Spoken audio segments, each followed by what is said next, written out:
Now, the Three Martini Lunch with Greg Corombos and Jim Garrity.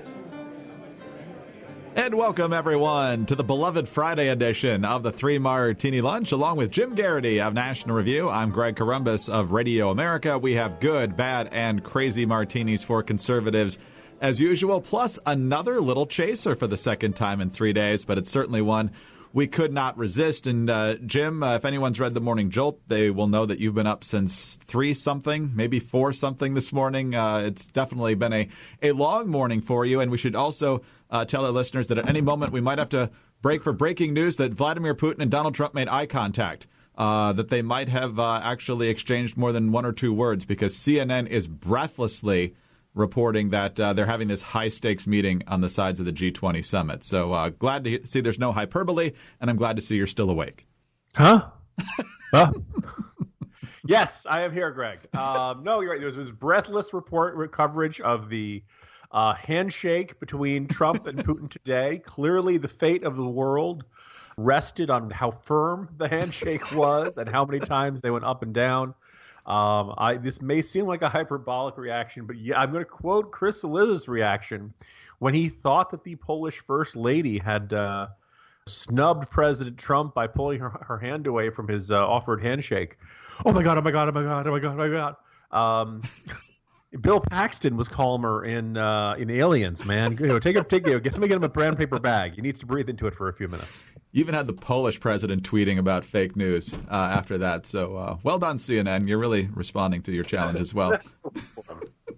All right, on to the actual good martini, because as you just mentioned, the president was in Poland to start this trip, and he gave a speech on Thursday, Jim, that I think a lot of conservatives, whether you like Trump, love Trump, hate Trump, whatever, a lot of this content was extremely good in talking about the strength of Western civilization, what has made the West strong, what has made the West unique compared to other systems and other cultures, the championing of the individual.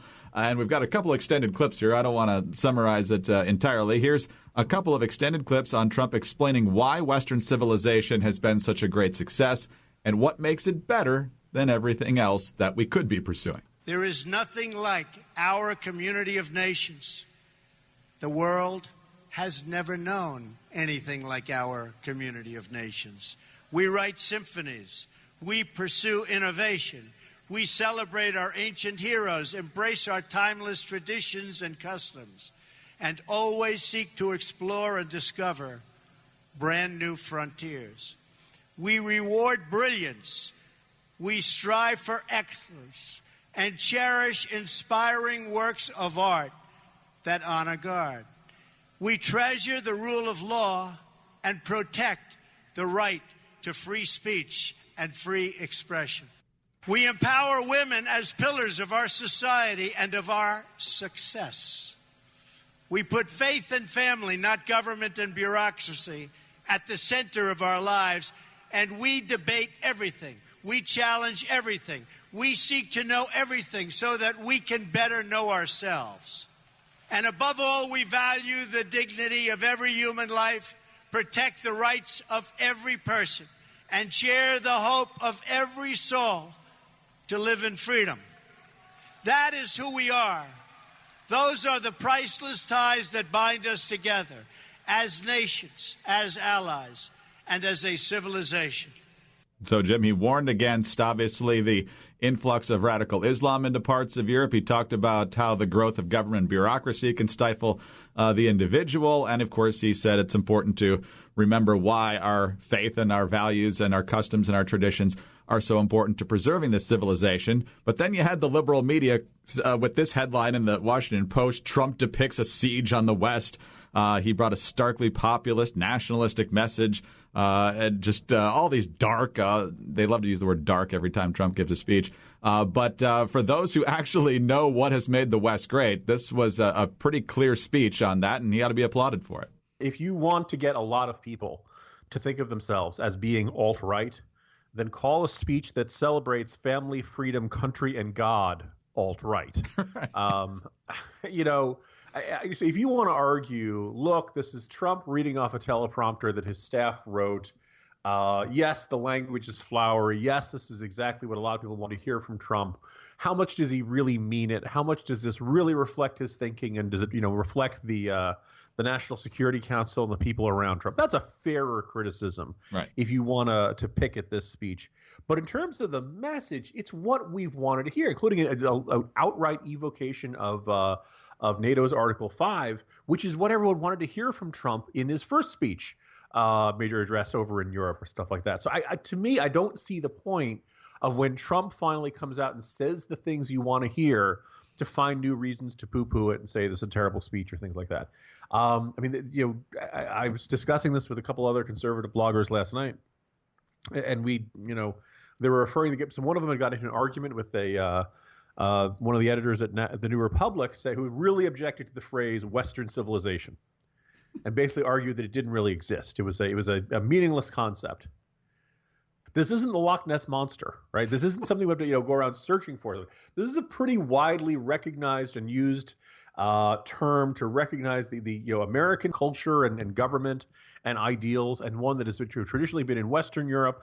And it's not that we would say anybody outside of this club, outside of NATO, doesn't get it or is a bad country or something like that. That merely to say that, look, going back all the way to the Greeks, basic concepts of human dignity and the ideals of government and the individual's relationship to the state that built us into what we are, and that we pay homage to it and we celebrate it. We believe, for obvious reasons, we think we are proud of this. We take pride in this. And yeah, deep down, we think it's best. We think there's certain values that we are not really willing to negotiate, that we feel are the basis of who we are.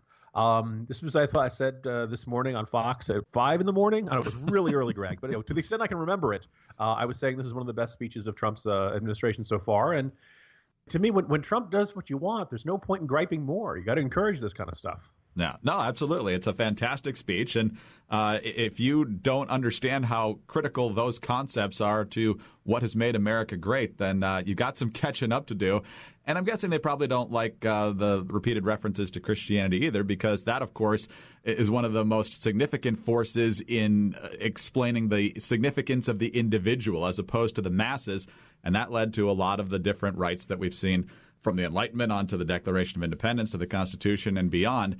And of course, the left doesn't want to acknowledge that. So we will keep watching here to see the different reactions, the hyperbolic reactions from Hamburg. I noticed that the major networks had people already hanging out with the protesters even before they started. So that was clearly going to be a big story, regardless of how significant the protests were. And they have been pretty big. So let's move on to the bad martini now, Jim. And this is proof positive that we here at the Three Martini Lunch, we play it fair. We're not impartial, as we've pointed out many times, but we play it fair because one of Jim's favorite politicians, and one who I respect greatly as well, is the subject of our bad martini, and that is Pennsylvania Republican Senator Pat Toomey. Pat Toomey was on the air, I believe, over the weekend in Pennsylvania, and the issue of health care came up. And obviously, it's been a tough road for Republicans, a major struggle to try and get health care legislation across the finish line in both the House and the Senate. They've done it in the House, and right now it's not looking good in the Senate. Mitch McConnell, since these comments from Pat Toomey, has basically said he doesn't know if they're ever going to reach a consensus within the Republican conference on anything,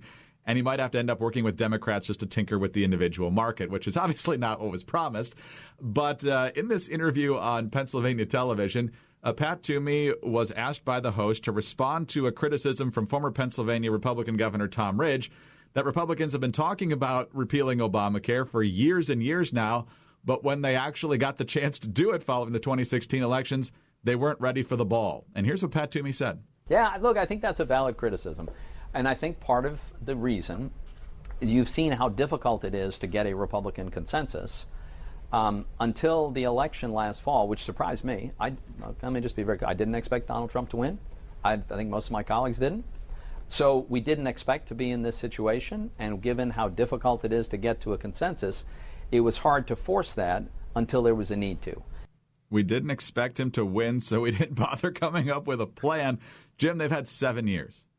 Yeah, Senator, you know I love you, but even if that's true, don't say so.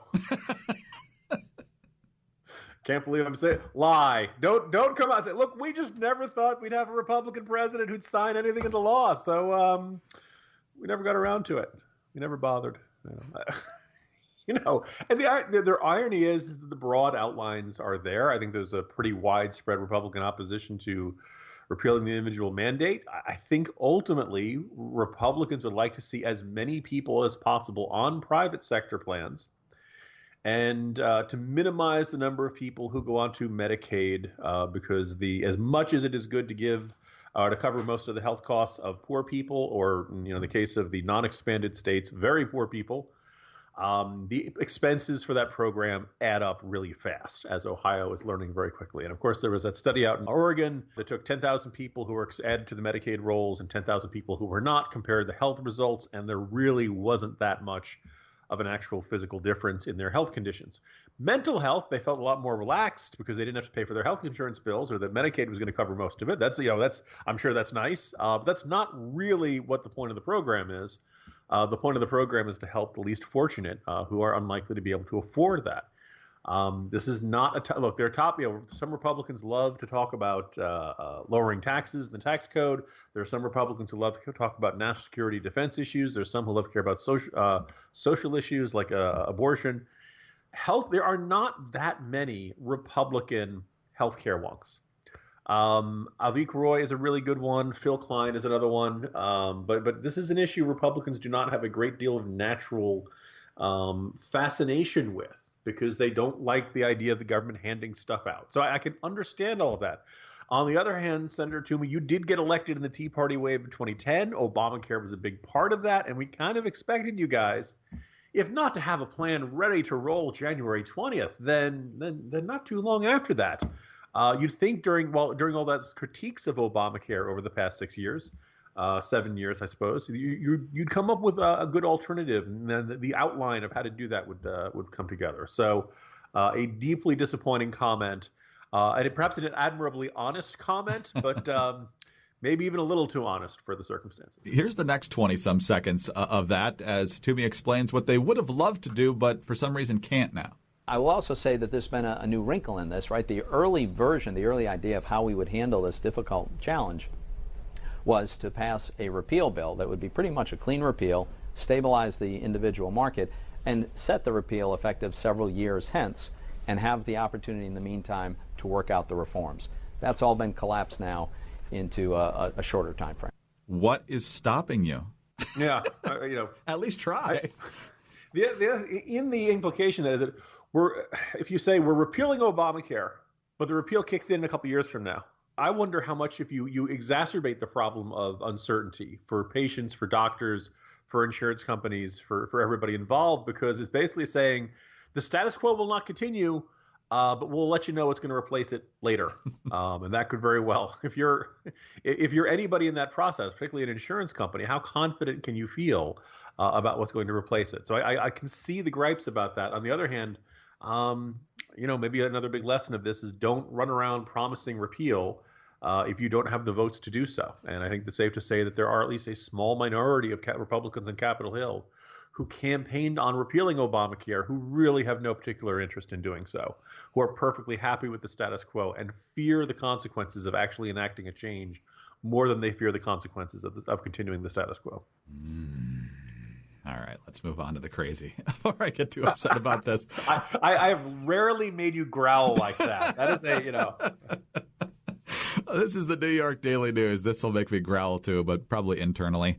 Just days after the assassination of a police officer by a mentally ill ex-con shocked the city, Mayor de Blasio is jetting off to Germany to protest the G20. The mayor will crash the conference in Hamburg and will deliver the keynote address at a protest event called Hamburg zeigt Haltung, or Hamburg shows attitude. His office announced mere hours before his departure overseas. De Blasio's Thursday night departure follows the early Wednesday morning slaying of Officer Miasotis Familia, a mother of three who was gunned down in her command unit as she wrapped up her shift. He leaves behind a city grappling with the emotional pain of the execution, as well as questions about how the alleged killer, Alexander Bonds, was able to slip through the cracks of the mental health system despite seeking psychiatric help just 4 days before the murder. His Republican mayoral opponent, Assemblywoman Nicole Malliotakis, called the mayor's jet setting a slap in the face of New Yorkers who deserve a mayor who works for them. Quote, a member of the NYPD was murdered, a homeless crisis continues to worsen, and our subway system seems to be on the verge of collapse. And Mayor de Blasio has been crisscrossing the country pushing his national agenda, and now this. Taxpayers deserve to know how much this is costing them and why the mayor refuses to do his job. Jim, if we get in the Wayback Machine all the way to yesterday when Trump was pilloried for slamming his predecessors on issues of the Iraq War and Obama not doing much to deal with Russian hacking and so forth, now we've got the mayor of New York City going over to Hamburg to specifically protest Trump. So the hypocrisy is strong here, and this is a guy who seems to be particularly politically tone deaf. Yeah, I was going to say my understanding is, so Penn Station is fixed, right? Right. There's no more subway derailments, no more subway problems. It's all hunky dory. No, because if it's not, he should get his butt back here. Yeah, it's deeply frustrating. I think an indication of his his desire, if not national presidential ambitions, and certainly his desire to play a larger role in national political politics, and ignoring job one, which is to be mayor of the city. The only good news we can say about this trip to Hamburg, to basically join with protests that apparently hour by hour are growing more violent and destructive to the city, is that as far as we know, Greg, at this point, no groundhogs have been harmed in the script for Mayor de Blasio. Mayor de Blasio, who killed the groundhog on Groundhog Day, has not killed any small, furry, adorable animals on this trip that we know of yet. But the day is still young. Oh, good times. Well, Jim, we've got a special little feature here. Speaking of German. Yes. Let's move to our chaser. This is simply a story we could not resist. This is from a German magazine, and it was referring to how Trump had great ambitions of developing a real estate empire in Germany last decade. Obviously, this is well before he became serious about running for president. And here is the critical number of paragraphs here. Trump believed that there was money to be earned in a strong economic nation like Germany, and actually his guess was spot on. In the past 15 years, real estate prices in major German cities like Frankfurt, Hamburg, Munich, and Berlin have gone up 25%, and in some cases up to 70%. Back in 2000, Trump decided to make money on the German market by building the tallest, most beautiful buildings that were technically viable. What began with high hopes ended with little glory. The collaboration fell apart due to disputes among the shareholders. That was in 2005. In the 4 preceding years, they were supposed to be making great things happen. But here's the part that really matters. Trump's co-shareholder was Ulrich Marseille. The CEO of Trump's German real estate venture was Hans Ulrich Gruber, the former head of the steel giant ThyssenKrupp. Jim, Hans Gruber. Forget Russian collusion. This is Trump collusion with the leader of the terrorist group that unsuccessfully, thankfully, tried to take over Nakatomi Plaza in 1988 and left us with lines like this. I am an exceptional thief, Mrs. McLean, and since I'm moving up to kidnapping, you should be more polite. Thankfully, Bruce Willis dispatched him faster than Donald Trump did. Yeah, indeed. And probably he spared Trump from being the victim of yet another grand heist disguised as terrorism. Obviously, this is a different Hans Gruber. Hans Gruber is a fictional character, although I like to think he lives in all our hearts. I'm about to reveal something to you, Greg, that I probably should have mentioned at some point. You're going to think it's exceptionally cool. As I speak to you from my home office, I've never mentioned to you that the man I purchased my house from was named John McClane. Really? Yeah, spelled a little differently than they carry the listing in the movie credits and things like that. But was he a police officer? So there you go. So there is a real life John McClane and there is a Hans Gruber. Sadly, his wife was not named Holly because otherwise I would have been really insufferable at the signing. There's no way you could have turned down that house if that had been the case. But you got it anyway, and I'm sure it's an excellent house. When we signed all the papers, I was like, "Can I get just one yippee-ki-yay? Just one." Fantastic. I hope he's not tired of that joke since 1988. I hope folks are enjoying our diehard obsession as much as we are. But if not, you have the weekend to recover. Jim, enjoy your days off. Talk to you Monday. See you Monday, Greg. Jim Garrity of National Review. I'm Greg Corombos of Radio America. Thanks for being with us today. Have a great weekend, and tune in Monday, please, for the next edition of the 3 Martini Lunch. It happens every summer. Stargazers delight in the opportunity to view constellations that can't be seen in winter, while car lovers delight in the opportunity to own one of our stars. At the Mercedes-Benz Summer Event, you can get the Mercedes-Benz of your dreams for less than you thought possible, like the supremely intelligent E-Class sedan or the awe-inspiring GLC. Don't miss this once-in-a-summertime opportunity. Hurry in to our summer event. Visit MBUSA.com to learn more. Mercedes-Benz, the best or nothing. It happens every summer. Stargazers delight in the opportunity to view constellations that can't be seen in winter, while car lovers delight in the opportunity to own one of our stars. At the Mercedes-Benz summer event, you can get the Mercedes-Benz of your dreams for less than you thought possible, like the supremely intelligent E-Class sedan or the awe-inspiring GLC. Don't miss this once-in-a-summertime opportunity. Hurry in to our summer event. Visit MBUSA.com to learn more. Mercedes-Benz, the best or nothing.